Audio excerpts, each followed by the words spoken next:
افغانستان کی جو صورتحال ہے اس پر یہاں تجاویز آئی ہیں کہ انشاءاللہ افغانستان کے سفراء سے ملاقات بھی ہوگی، ایک وفد تشکیل دیا جائے گا جو وہاں افغانستان کہہ دیا ہے کہ اب اتنی بدحالی ہو چکی ہے کہ شاید ہم کو اپنے ایٹمی اثاثے بیچنے پڑے۔ اس سے بڑی بات کیا ہوگی کہ خود حکومت کے ترجمان جو ہیں وہ گواہی دے رہے ہیں کہ دیوالیہ ہونے کو ہے ملک اور شاید ایٹمی اثاثے بیچنے پڑے۔ تو ظاہر بات ہے کہ یہی تو ایک دفاع ہے ہمارا پاکستان کا، اور اس کو بھی ختم کرنے کی یہ ایک سازش ہو رہی ہے، ملک کو دیوالیہ کر کے اور ملک کو بدامنی کا شکار کر کے۔ اس پر انتہائی تشویش کا اظہار کیا گیا ہے ہماری اس اجلاس کے اندر۔ آپ اندازہ کریں کہ بلوچستان میں 9 حملے ایک دن کے اندر ہونا کوئی معمولی بات نہیں ہے، اور یہ پہلے بھی کبھی ایسا نہیں ہوا جیسا اب ہو رہا ہے۔ اور جس انداز سے پاکستان کے اندر یعنی CTD تو بنائی اس لیے گئی تھی کہ وہ دہشت گردی کو روکے گی، وہ خود دہشت گردی کا شکار ہو گئی۔ تو اس سے بڑی کوئی میرے خیال میں کوئی مثال نہیں ہے، اور کہ پاکستان کی دہشت گردی کس حد تک یہاں بڑھ گئی ہے۔ تو اس پر انتہائی تشویش کا اظہار کیا گیا، اور اس کے لیے کوئی مشترکہ لاہ عمل طے کرنے کے لیے انشاءاللہ ملی عہد کونسل ایک EPC عنقریب بلائے گی، جس میں تمام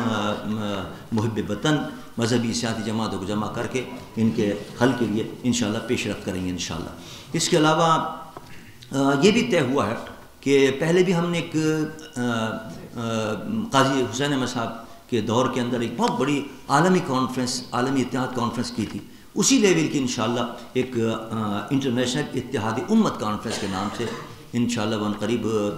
کانفرنس منعقد ہوگی، جس میں کئی ممالک کے اکابرین جو ہیں اور قائدین جو ہیں وہ انشاءاللہ اس میں شرکت کریں گے۔ اس کے لیے کمیٹی بنا دی ہے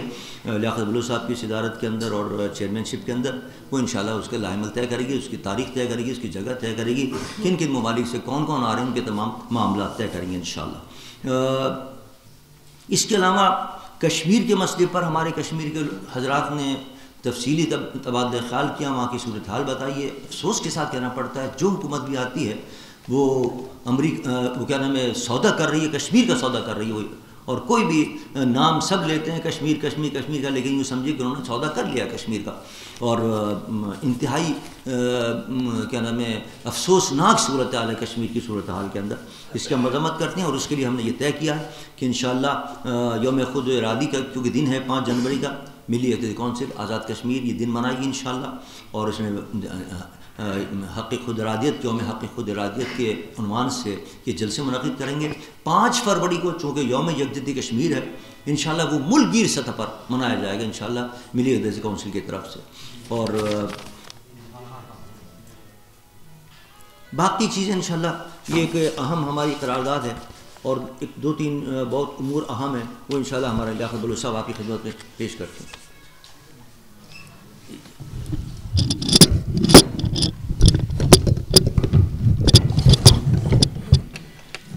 بسم اللہ الرحمن الرحیم۔ ملی یکجہتی کونسل پاکستان کے صدر جناب ڈاکٹر صاحبزادہ ابوالخیر زبیر صاحب نے ملی یکجہتی کونسل کی جو مجلس عاملہ ہے اس کے اجلاس کے اہم ترین پہلو جو آج طے ہوئے ہیں ان کا آپ کے سامنے تفصیل رکھی ہے۔ ہمارے آج کے اجلاس میں ملک کی جو سیاسی صورتحال ہے اس پہ بھی ایک انتہائی تشویش کا اظہار کیا گیا ہے۔ ملی یکجہتی کونسل کے تمام اکابرین نے پاکستان سے فرقہ واریت کا جو ناسور تھا،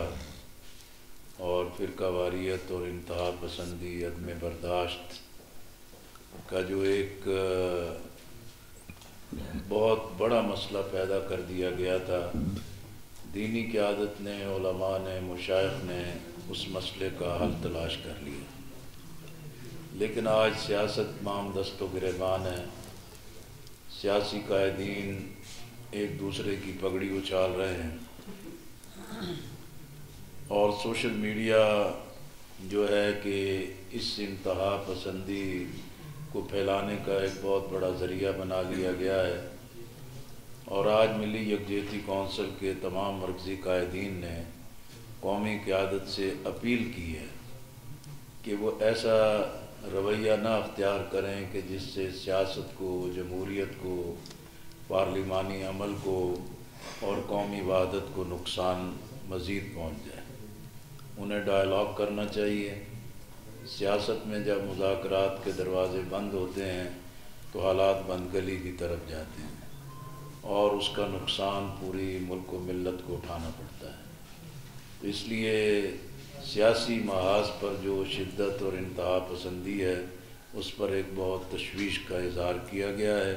اور قومی قائدین سے اپیل کی گئی ہے کہ وہ سیاسی مسائل کا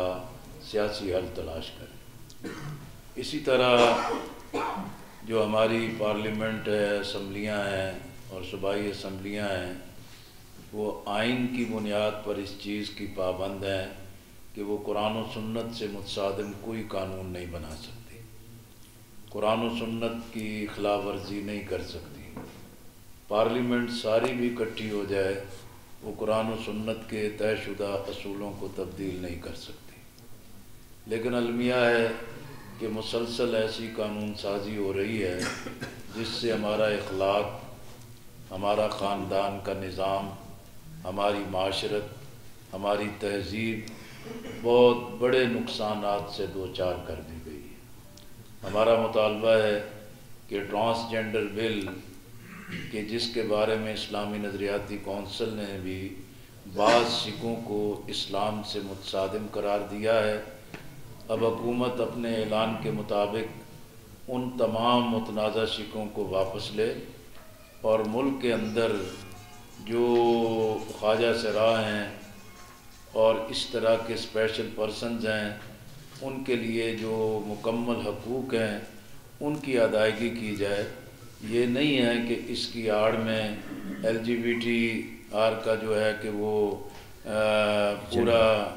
ایک ثقافت نافذ کر دی جائے، ایک کلچر مسلط کر دیا جائے۔ یہ آنے والی نسلوں کے لیے ایک بڑی تباہی کا باعث ہے۔ ہمارا حکمرانوں سے مطالبہ ہے کہ وہ ذہنی غلامی کی بنیاد پر پوری قوم کو غلام نہ بنائیں اور ہماری معیشت کو ہماری جو معاشرت ہے اس کو تباہی کی طرف نہ دھکیلیں۔ اسی طرح انسداد گھریلو تشدد کے نام پر جو خاندان کے نظام کو توڑنے کی سازش کی گئی ہے، ہم سمجھتے ہیں کہ موجودہ حکومت جرأت کرے، آگے بڑھے اور 22 کروڑ عوام کی آواز کو سنے اور یہ جو غیر حقیقت پسندانہ اور شریعت اور آئین سے متصادم قوانین ہیں ان کو واپس لیں۔ اسی طرح جو اقلیتیں پاکستان کی بہت ہی بااعتماد اقلیتیں ہیں، اقلیتوں کے حقوق ہر صورت میں محفوظ ہیں اور تمام دینی جماعتیں، تمام اقلیتی برادری کا پورا ہم احترام کرتے ہیں، ان کے بنیادی حقوق کی حفاظت کے ہم اپنے آپ کو علم بردار قرار دیتے ہیں۔ لیکن اقلیتوں کے مسائل کی بنیاد پر بھی پاکستان میں وہ قانون سازی کرنا جس کا اسلام میں، شریعت میں اور قرآن و سنت میں اس میں کوئی گنجائش موجود نہیں۔ تو اس لیے ہمارا مطالبہ ہے کہ پاکستان کی محب وطن بااعتماد اقلیتوں کی آڑ میں ایسے قوانین نہ بنائے جائیں کہ جس سے اکثریت اور اقلیت کے درمیان خلیج پیدا ہو اور یہ پاکستان کی سلامتی کے لیے ایک بڑا نقصان کا باعث ہوگا۔ اسی طرح آج کے اجلاس میں ہم نے یہ بھی طے کیا ہے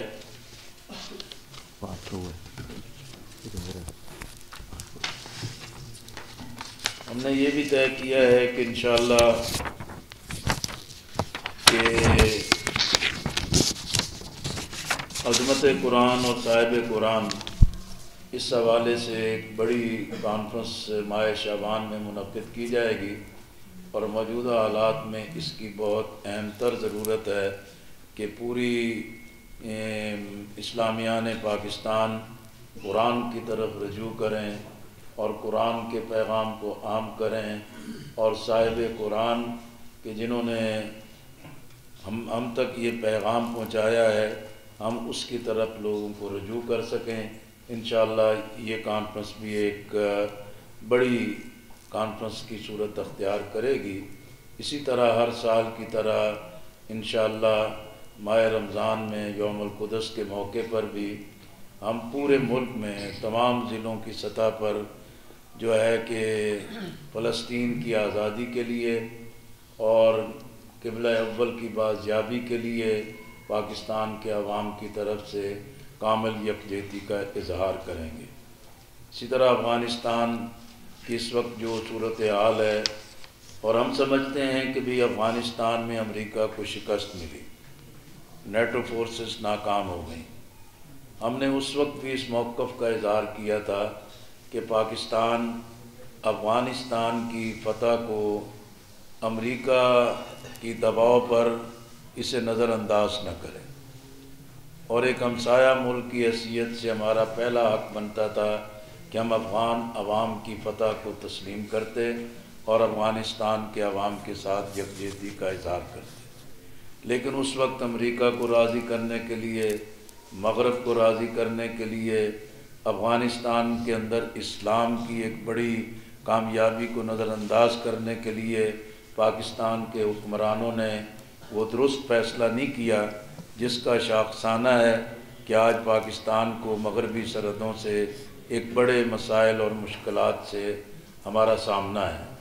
اور ہمیں اس بات کی تشویش ہے کہ پاک افغان بارڈر پر یہ جو ساری ایک صورتحال پیدا ہوئی ہے، ہمارا طالبان کی قیادت سے، افغانستان کی قیادت سے، افغان طالبان سے، افغان علماء سے اس بات کی اپیل ہے کہ وہ امریکہ کے اور بھارت کے اس بنائے جال کو نہ پھیلنے دیں، اور پاکستان اور افغانستان کے تعلقات ہی اس خطے میں ناگزیر ہیں۔ افغانستان میں امن ہوگا تو پاکستان میں امن ہوگا، پاکستان مستحکم ہوگا تو افغانستان مستحکم ہوگا۔ پاکستان اور افغانستان کے تعلقات دونوں ممالک کے لیے بہت ہی ناگزیر ہیں۔ ہماری افغان حکومت سے بھی، طالبان حکومت سے بھی اپیل ہے کہ بھی ان کی طرف سے خواتین کی تعلیم کے حوالے سے جو متنازع چیزیں سامنے آ رہی ہیں اور ایسے معاملات سامنے آ رہے ہیں جس سے پوری عالم اسلام کے اندر ایک بڑی تشویش ہے۔ خواتین آبادی کا نصف ہیں،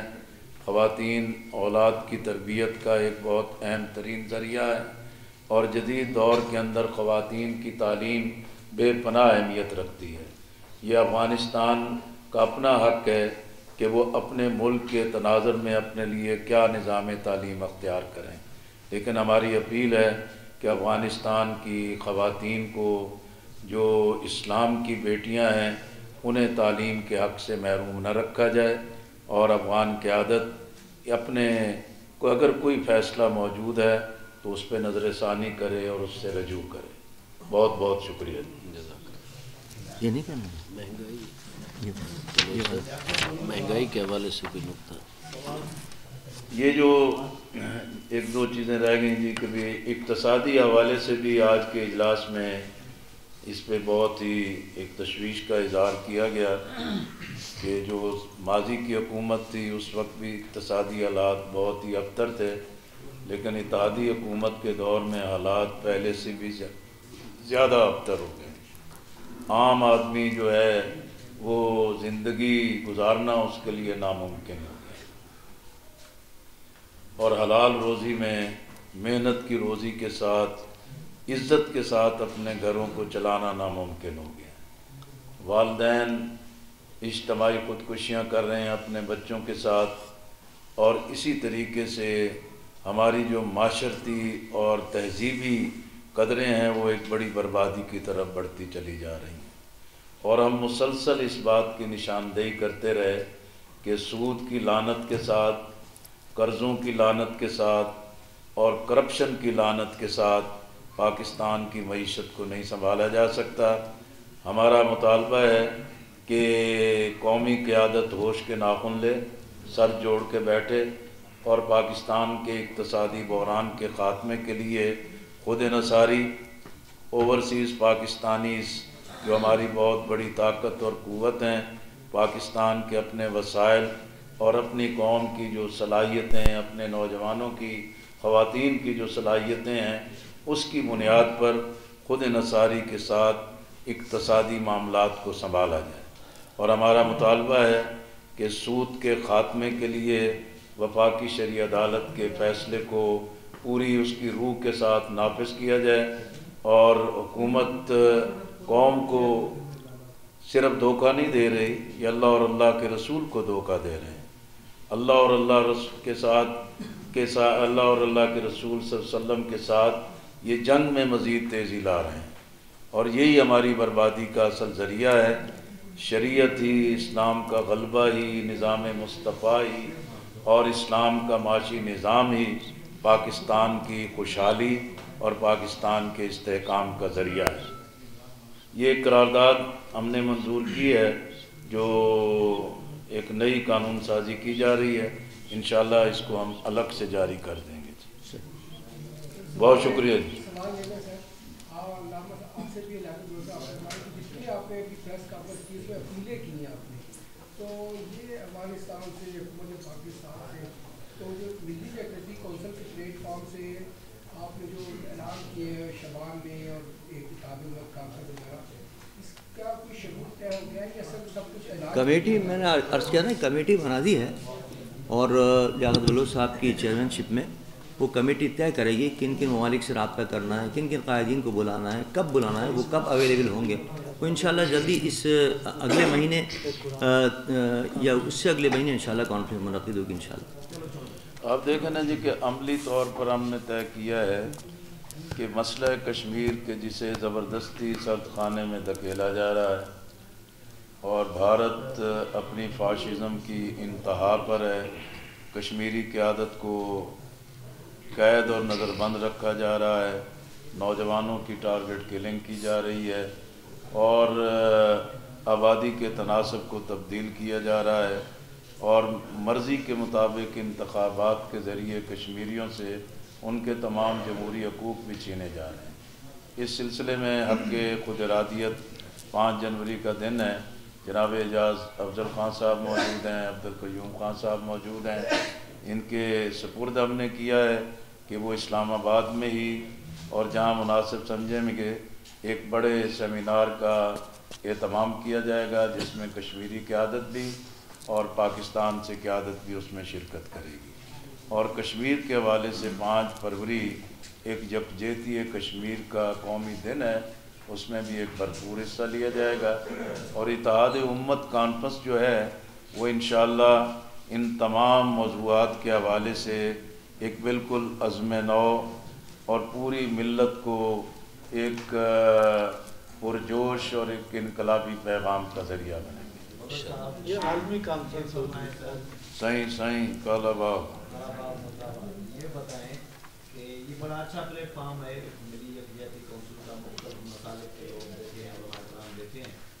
لیکن اس میں کچھ اور بھی مسالک ہیں ہمارے، وہ ان کے ساتھ آپ بین المسالک ہم آہنگی پہ کیوں بین الاتحاد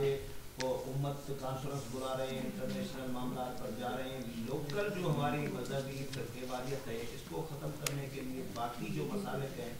ان کو کیوں نہیں شامل کر رہے؟ سارے مسالک موجود ہیں، سپاہی صاحبہ نہیں ہے اس میں، جے یو آئی بھی نظر نہیں آ رہی، اس میں بہت ساری نہیں ہے،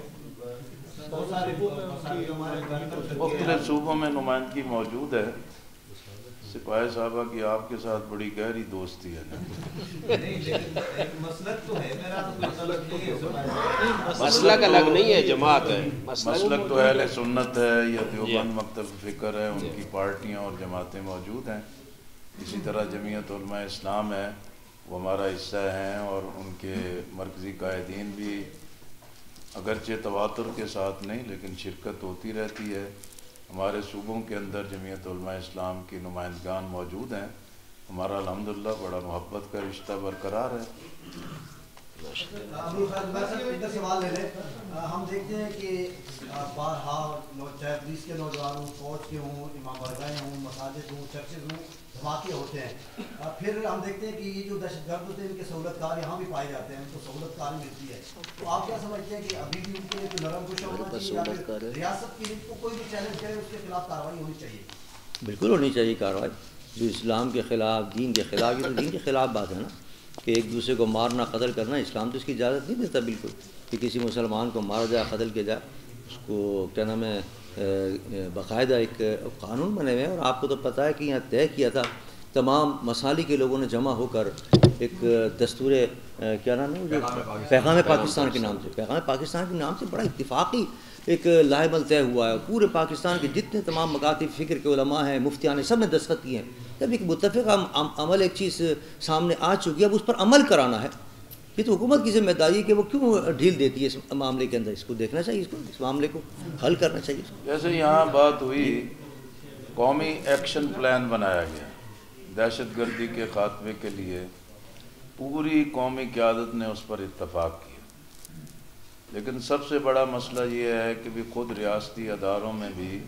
جب پسند اور ناپسند کا معاملہ ہوتا ہے، اور جب اکراس دی بورڈ اس پر عمل درآمد نہیں ہوتا، اور جب اس کے اندر کمزوری دکھائی جاتی ہے، اور اسی طرح کسی کو گڈ اور بیڈ کا عنوان دے کے اپنی مرضی مسلط کی جاتی ہے، تو اصل مسئلہ تو وہاں سے ہے. تو جو قومی جو وفاق کی حکومت ہے، ریاست کے ادارے ہیں، قانون نافذ کرنے والے ادارے ہیں، انہیں چاہیے کہ جس قومی ایکشن پلان پر دہشت گردی کے خاتمے کے لیے سب نے اتفاق کیا تھا، اب اس سے فرار کا راستہ نہ اختیار کیا جائے، اس کو اس کی روح کے مطابق اس پر عمل کیا جانا چاہیے.